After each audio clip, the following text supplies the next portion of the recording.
I want to ask about Mark Fogel because he's a U.S. teacher. He's taught in Russia for, I think, more than a decade, roughly a decade or so. He was taken into custody in August of last year, also coming through an airport there, had medical marijuana with him that was prescribed by a doctor because of injuries and surgeries that he's been through. He's been sentenced to 14 years. He obviously doesn't have the name recognition or the celebrity of a Brittney Griner, but he's been held on similar charges for longer than she has. Why wasn't he part of this conversation or this deal? There's a limit in this particular case about what I can say publicly. I can tell you we're obviously mindful of course, but there are some constraints here in terms of... Oh, how convenient, folks. All of a sudden, there's some things I just can't tell you.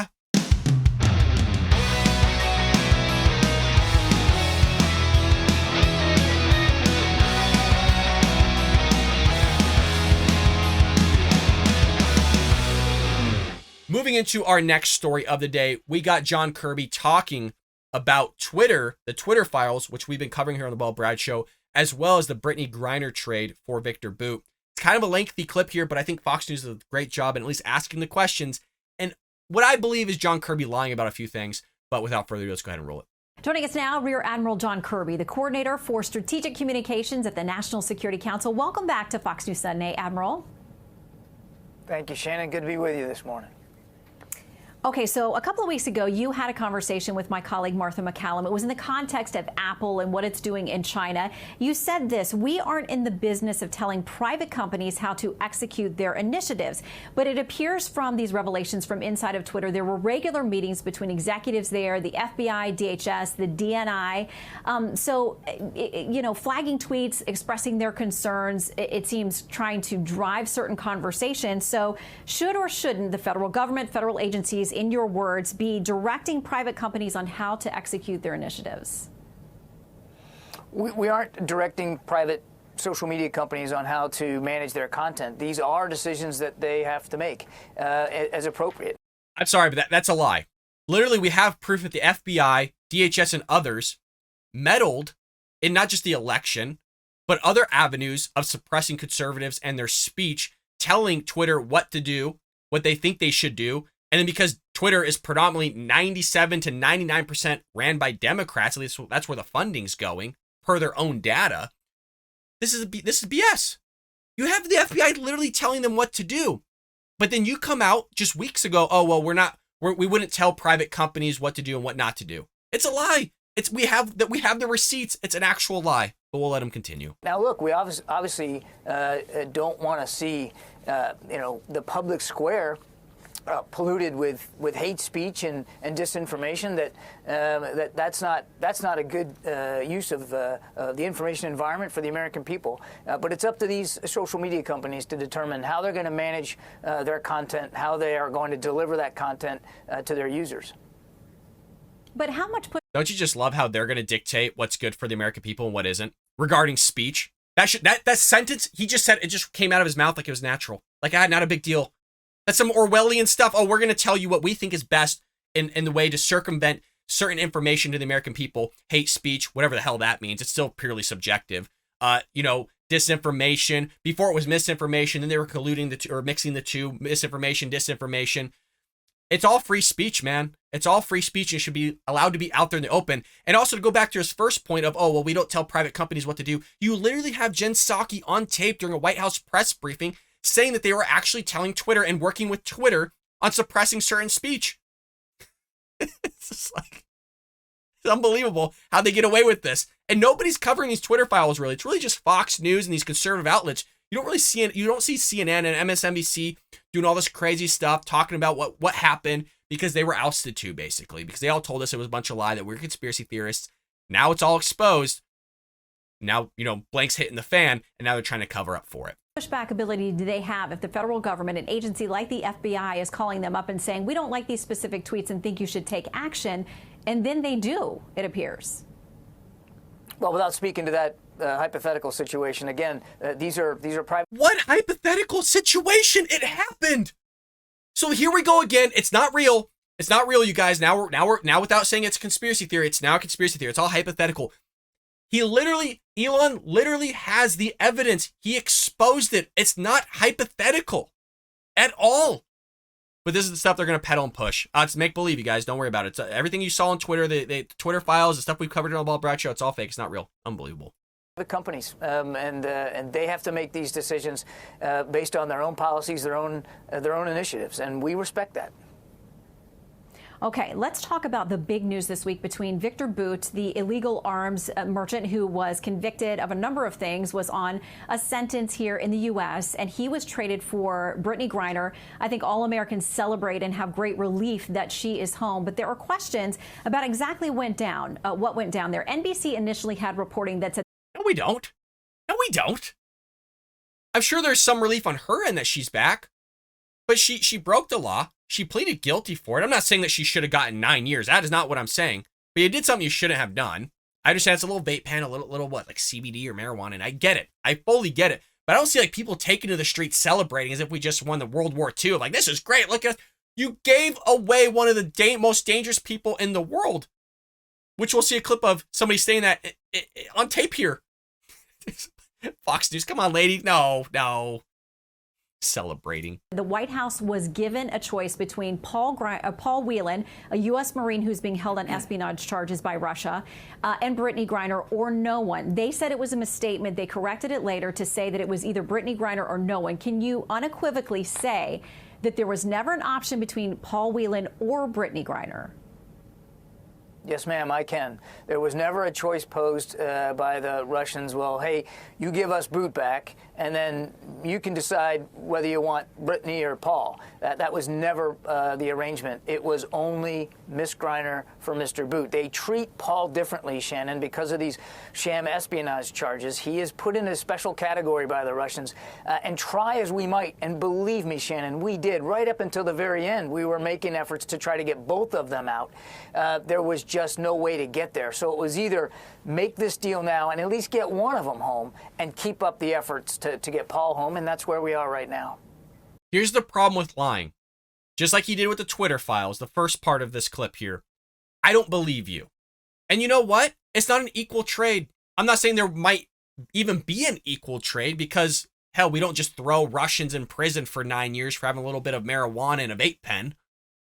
But, you know, we only hold honestly, the guys that commit some pretty heinous crimes here in prison, whereas the Russians, you know, you sit there and stub your toe the wrong way, walking up a curb, you know, they're going to throw you in prison in a gulag for 15 years. So I'm not saying there's going to be an equal trade, but, you know, you're only making an incentive for them to just take more celebrities, stash something on a celebrity's bag during a flight or on the conveyor belt, whatever it may be, and then, you know, they're going to get some more changes, you know, or at least trades there. But the fact that you lie at the onset doesn't make me believe that that was the only option. And, you know, if it was an option, maybe you go, hey, you know, I'm sorry, it's no deal. No deal. Move on. I want to ask about Mark Fogel because he's a U.S. teacher. He's taught in Russia for, I think, more than a decade, roughly a decade or so. He was taken into custody in August of last year, also coming through an airport there, had medical marijuana with him that was prescribed by a doctor because of injuries and surgeries that he's been through. He's been sentenced to 14 years. He obviously doesn't have the name recognition or the celebrity of a Brittney Griner, but he's been held on similar charges for longer than she has. Why wasn't he part of this conversation or this deal?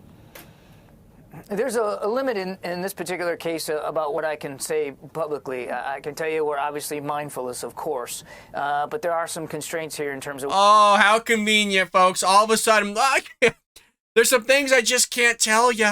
You know, it's on lock and keep. It's behind closed doors. It's amazing how they bring this up. And you're going, hey, basically their cases are the exact same. The guy got 14 years. Brittney Griner got 9. Really, the only difference is one's basically part of the LGBTQ community, a black person that hates America, continually pushes that aspect, and is a celebrity and a WNBA star, compared to the guy's just a teacher. Hey, guys, well, you know, I don't know what to say here, so I just can't tell you anything. Convenient. Then they can't wonder why nobody believes them on their stories. What we can say publicly, I can just broadly say that when it comes to wrongful detentions of Americans around the world, overseas, whether it's Russia or anywhere else, we're going to work as hard as we can to get them home. Senator Bob Menendez, Democrat, had this to say. He chairs the Senate Foreign Relations Committee. The Russians and other regimes that take American citizens hostage cannot pretend that there is equivalence between the Brittney Griners of the world and people like Victor Bout, the so-called merchant of death. Nothing could be further from the truth, and we cannot ignore that releasing Bout back into the world is a deeply disturbing decision. Reaction out there from one of the former DEA regional directors who was part of putting him away found it astounding that he would be released. What kind of message does this send to our enemies, to bad actors out there who think if they've got an American, especially with any level of celebrity, they could get someone back like the, quote, merchant of death? Sadly, this is a common tactic by Mr. Putin. We've seen this before. That's why the president has put in place additional accountability measures, visa restrictions, other sanctions that will give us a little bit more influence and ability to affect the decision making of potential hostage takers. We've also included on the State Department website for every country you want to visit, there's now a new designation which will let you know what the detention risk is if you want to travel to a certain country, whether it's for business or pleasure. So we urge Americans, if you're going to travel overseas, go look at that so you go fully informed. But know this, that even if you do everything right, and even if hostage takers are not dissuaded, that the United States government is going to do everything we can, if you're wrongfully detained overseas, to get you back home. And that might mean making some tough decisions, like the one the president just made. But in the end, the president believed it was the right thing to do to get to Brittney Griner back home. And of course, there's no equivalence. She wasn't guilty of anything. It was a sham trial to begin with. Mr. Bout obviously was guilty. I'm sorry, but she was guilty of something. I mean, you literally said that she had marijuana on her, man, which went against whatever their laws were, and she pleaded guilty to it. So you can't say she wasn't guilty. She was, and that's why she pleaded guilty. She didn't plead not guilty. She pleaded guilty. So now he's there pushing a narrative, pushing a line. Again, this is typical from the White House, but we're supposed to believe our government. We're supposed to have trust in them, you guys. That's how it's all supposed to work here. On very serious charges. Well, including charges that he would sell to terrorists and other people that would freely go around and happily kill Americans. So you can imagine there's great deal of worry about him being released back out into the mainstream. We've seen what's happened with some of the people we've traded in deals that have ended up back on the battlefront and in places of leadership in terrorism organizations. Over on the House side, Guy Reschenthaler, the Republican, and the House says this: Biden and Secretary Blinken better preserve their documents because the new House majority, Republican majority, is going to demand answers on this latest disaster. So how will this administration answer the questions about why Mark Fogel and Paul Whelan were left behind? We will, of course, cooperate fully with members of Congress from both sides of the aisle. If there's a need and a desire for more information, we'll be as forthcoming as we absolutely can be. Of course, we respect the role of Congress. A couple of points. Mr. Bout wasn't serving a life sentence, Shannon. He was going to get out in 2029. So at some point in the not-too-distant future, he would have been a free man. It is 6 years earlier.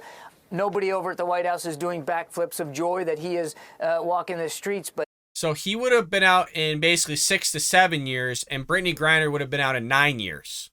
So if you want to push this whole argument, it goes both ways. Well, he would have been out in 6 or 7 years. Well, you could say the same thing about Brittney Griner. Well, she would have been out in 9 years. Okay. I mean, she would have been out in 9 years, and probably went back to the WNBA or retired or did something. And he's going to get out and go sell arms to our enemies again that are going to kill Americans. Oh, perfect. Makes sense. No, you get it, John Kirby. You totally understand. It is an equal deal, equal trade. We really made off in a great deal. Because remember, according to Joe Biden, Brittney Griner was like the epitome of America, if you recall. If you haven't seen that episode, go check it out. She's the best America has to offer, according to Joe Biden and the Biden administration. This was the deal we could get. Now was the moment we could get it. We're obviously going to look after our national security going forward, and Mr. Bout has choices to make. And if he chooses to get back into that line of work, then we're going to do everything we can to hold him properly accountable, as we have in the past. We did a national security assessment. We believe that whatever risk there is was manageable and okay to make this deal. All right. Well, the world will be watching. Admiral, thank you very much. Well, the world and I will be watching because it was a terrible deal. We'll see what happens here. We got a Marine that was discharged still over there. You got a teacher that basically did the same thing as her still over there. But look, we all know why they made this trade. She's a celebrity, a WNBA star, part of the trans LGBTQ plus elemental P alphabet soup community. She's also a black person, so skin color is taken into account. All this stuff. We know why it was there. They don't want to come out in the open. Obviously, they're not going to come out in the open and tell us why they did it. They're just going to say, well, that was the only trade option on the table. I wish Russia would just come out and be like, oh, this was the option, okay?